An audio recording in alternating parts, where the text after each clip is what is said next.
Back on the Bernie and Sid Show, it's Thursday. You know what that means. Every Thursday we talk to our friend Ben Shapiro, who reminded us last week that since he took over from Mike Savage a couple of weeks ago, 3 to 6 every day on our station, the ratings have gone up dramatically. Now, of course, we had to double check because you never know. You know, he could be exaggerating. But to your credit, Ben, we did go back to management, look at the numbers, and you were right. Didn't exaggerate at all. You're doing fantastic.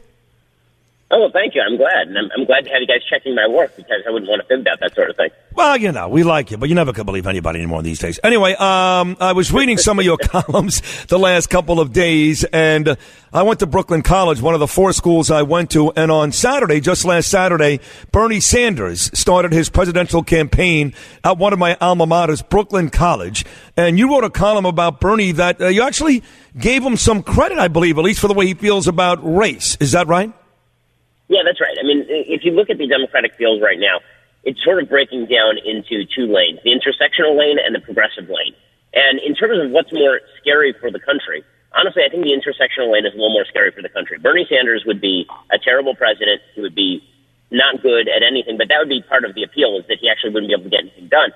Where Bernie actually distinguishes himself in sort of a good way from the rest of the Democratic field is that he does have this older school belief in sort of the MLK dream of moving beyond race. And that's gotten him in trouble with a lot of the members of the intersectional base. So he'll be asked things like, do you think slavery reparations should happen? He'll say it's just not practical. It's not a thing I think should happen. And he'll get ripped up and down by his own base. He'll say, they'll ask him, do you think that America really needs another white president? He'll say, well, yeah, I mean, I'm here, aren't I? And Right. People on the left will go insane over it. You know, that view of race is a lot better than the rest of the Democratic views field of race. Now, Bernie wants to divide us by class, but I think that class divisions in the United States tend not to be quite as durable as race divisions in the United States, mainly because class divisions in the United States have never really been a thing. I mean, the fact is that America has been an overwhelmingly middle-class country for the vast majority of its existence, whereas racial differences and you know, hatred based on race have been a very real feature of America's history. So revivifying that is a lot easier than doing what Bernie has been trying to do and dividing us based on income. That is true, but I would say this, Ben Shapiro, that Bernie Sanders still virtue signals in that vein, in that he calls Trump, he's the most racist, sexist, homophobic, this, that, and the other. So he engages in that himself as well, even though he claims, hey, we shouldn't do that.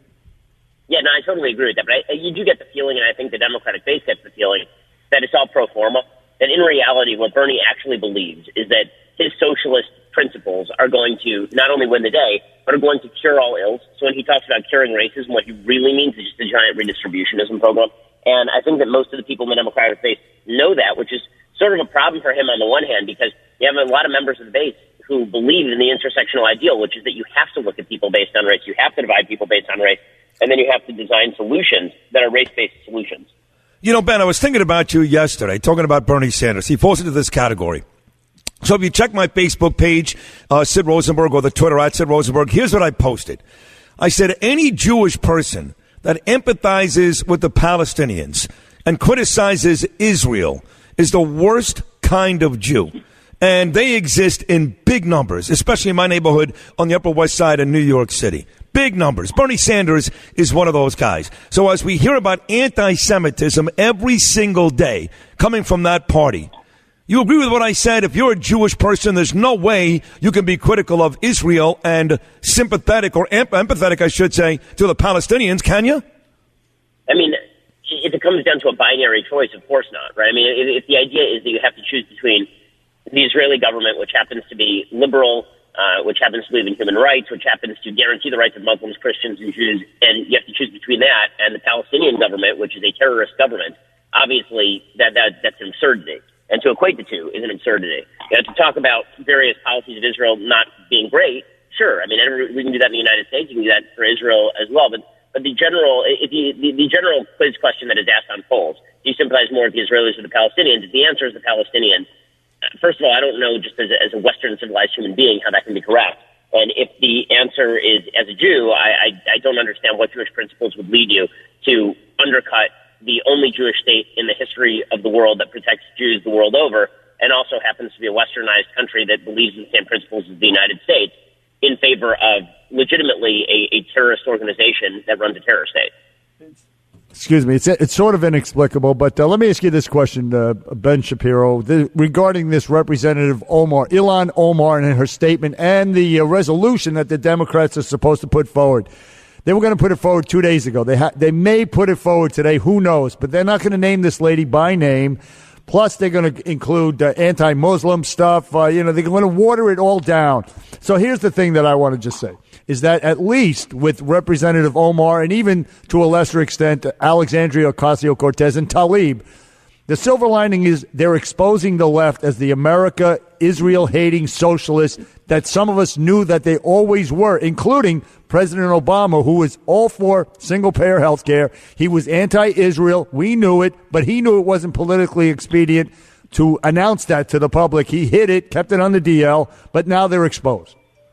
Well, I think there's certainly truth to that. I think that you look at the new fresh faces, so face of the Democratic Party, and they're extraordinarily open about their dislike for Israel, their hatred for Israel, their willingness to countenance anti-Semitism. I mean, remember, AOC was on the phone with open anti-Semite Jeremy Corbyn 2 weeks ago and bragging about it on Twitter. They are the Labour Party of Britain. There is no distinction between the new wave of Democrats and the Labour Party in Great Britain, and that is an anti-Semitic socialist party.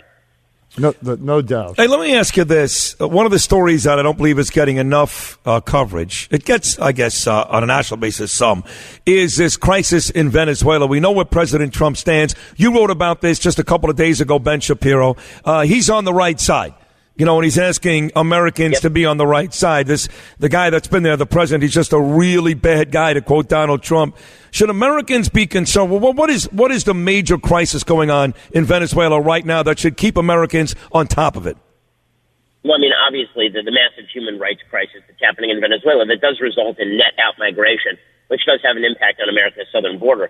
But beyond that, the suffering of the Venezuelan people who have been relegated to eating dogs in one of the most oil-rich, natural resource-rich nations in the world is pretty astonishing. The fact that, again, to get back to those fresh faces of the Democratic Party, the fact that all of them have universally come out and said that Juan Guaido, who is the left-wing alternative to the evil socialist dictator of Venezuela, that they don't back Guaido, that they're going to sit still and let Maduro do what he's doing, presumably out of dislike for American intervention.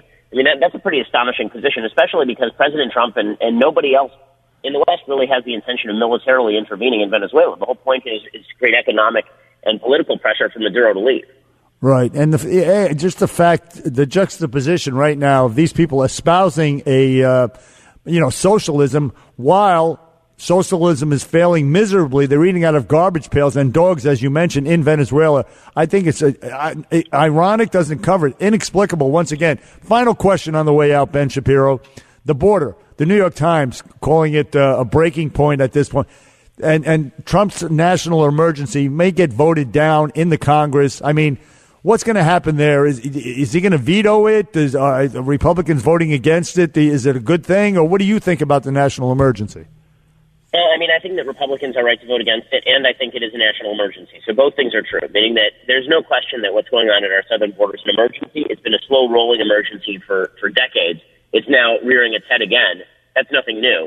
The problem with the president declaring a national emergency legally is that if you start declaring national emergencies anytime you can't get legislation through Congress, that's a pretty bad precedent, and it is a violation of the constitutional order. With that said, the likely outcome here is that Republicans vote against it. President Trump vetoes that bill, and then he tries to build a wall, and then somebody sues, and presumably the courts either stop him or they don't stop him. I mean, that's the most likely way that this works out.